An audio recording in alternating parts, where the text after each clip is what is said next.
বিশ্বাস করেন, ওয়াল্লাহি আল্লাহর কসম করে বলছি, বিশ্বাস করেন, আপনার ইন্তেকারের পরে 40 দিন সময় লাগবে না এদের আপনাকে ভুলে যেতে।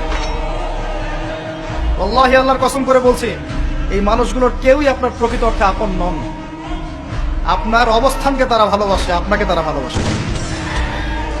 আপনাকে শুধু আপনার রব আল্লাহ ভালোবাসেন, আপনি তার উপর তাওয়াক্কুল করে হারাম ছেড়ে দেন, আপনাকে আল্লাহ বেহিসাব দিতে দেবেন ইনশাআল্লাহ। মানুষের অবস্থানকে মূল্যায়ন করে, আপনার পরে তারা আপনাকে মনে রাখবে না। আপনি আমি যদি আজকে পৃথিবীতে নাও থাকতাম, আজকে যদি আমরা পৃথিবীতে নাও থাকতাম, পৃথিবীর ঘূর্ণন কমে যেত না, পৃথিবী ঘুরতই, রাত হতো, দিন আসতোই, আমাদের স্ত্রী সন্তানরা বেঁচে থাকতো, মা বোনরা বেঁচে থাকতো, সবাই যার যার জায়গায় ঠিকই থাকতো, আমরাই থাকতাম। এটাই বাস্তবতা, এটাই দুনিয়ার নির্মম বাস্তবতা। তাহলে এই দুনিয়ার সংক্ষিপ্ত জীবনে কাদের কথা চিন্তা করে আপনি আল্লাহর অবাধ্যতা করছেন? কাদের কথা চিন্তা করেন? স্ত্রী সন্তান পরিবার পরিজন ছেড়ে দেন, আল্লাহর ওয়াস্তে হারাম ছেড়ে দেন, হালালে চলে আসে। আমরা ইসলাম নিয়ে অনেক বড় বড় কথা বলি, কিন্তু সবচেয়ে বড় কথাটা হচ্ছে এই আয়াতটা যেটা আমি তেলাওয়াত করতে যাচ্ছি।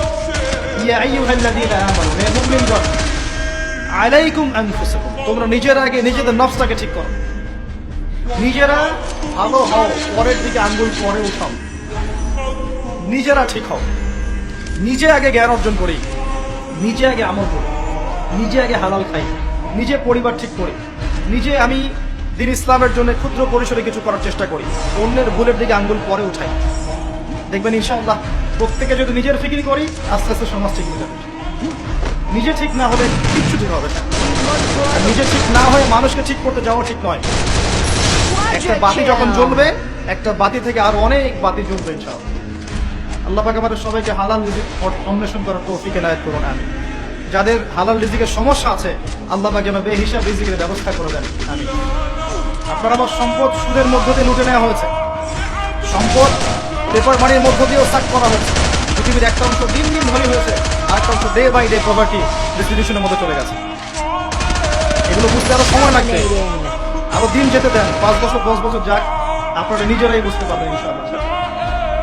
বিষয়টা হচ্ছে যে এগুলো ভবিষ্যৎবাণী নয়, এগুলো বর্তমান। যখন মানুষ বাহ্যিক এবং অভ্যন্তরীণ জ্ঞান রাখবে না, তার কাছে বর্তমানের ঘটনাকে ভবিষ্যৎ মনে হবে। বর্তমান সম্পর্কে মানুষ যখন ওয়াকেফাল থাকবে না, গাফেল থাকবে, এই বিশ্বে কি হচ্ছে, কি চলছে, জিওপলিটিক্সে কি চলছে, মিলিটারি সেকশনে কি চলছে, ইকোনমিক্সে কি চলছে, এই ফিতনাগুলোর মধ্যে, তখন মানুষের কাছে মনে হবে এগুলো হয়তো ভবিষ্যৎবাণী। আসলে এগুলো ভবিষ্যৎবাণী নয়, এগুলো সবই বর্তমান। বর্তমান সম্পর্কে আপনি অজ্ঞ বলেই বা আপনি জ্ঞান অর্জন করার ফিকির নেই বলেই আপনার কাছে এগুলোকে ভবিষ্যৎবাণী মনে হচ্ছে। আপনি দুই চোখ খোলেন, খিদিরের মতো হন আলাইহিস সালাম, আপনি দেখবেন সবকিছু আপনার কাছে স্পষ্ট হয়ে যাবে। আমরা এমন একটা সময় বাস করছি যেখানে আখিরুজ জামানের ম্যাক্সিমাম সাইনগুলো দেখা যাচ্ছে। ম্যাক্সিমাম ডে বাই ডে আপনি ধর্ষণের বৃদ্ধি দেখতে পাবেন, ডে বাই ডে আপনি জিনা বাড়বে দেখবেন, মাদকদ্রব্য মানুষ বেশি বেশি খাবে। একটা মানুষ খুঁজে পাবেন না যে ব্যক্তি সুদ থেকে 100% মুক্ত থাকতে পারবে, একটা মানুষ পাবে। বাহ্যিক বিষয় বাদ দেন, ইন্টারনালে আসেন।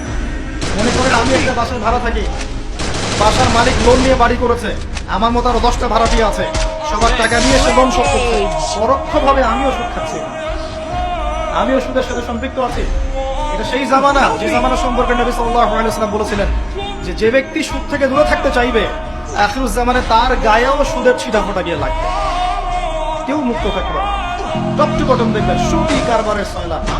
আর কেন রাগ হচ্ছে না আমার সাথে? আল্লাহ রাব্বুল আলামিন পবিত্র কোরআনে বলেছেন, ইয়া আইয়ুহাল্লাযীনা আমানু, আমি আপনাকে আল্লাহর কালামটুকু শোনাতে এসেছি। জোর করে কাউকে কিছু মানানো যায়? ইসলাম শেখায়? ইসলাম তরবারির জোরে কোনো কিছুকে মানতে শেখায়?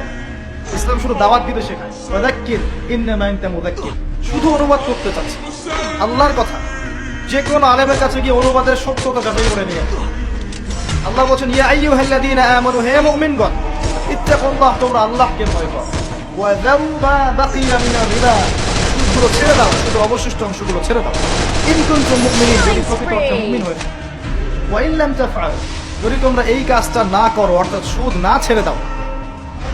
ওয়া ইন লাম তাফআলু, যদি তোমরা সুদ না ছাড়ো, কে বলছেন? ফাযযারু বিহারবিন মিনাল্লাহি ওয়া রাসূলিহি, তাহলে আল্লাহ এবং তার রাসূলের সাথে যুদ্ধের ঘোষণা করো।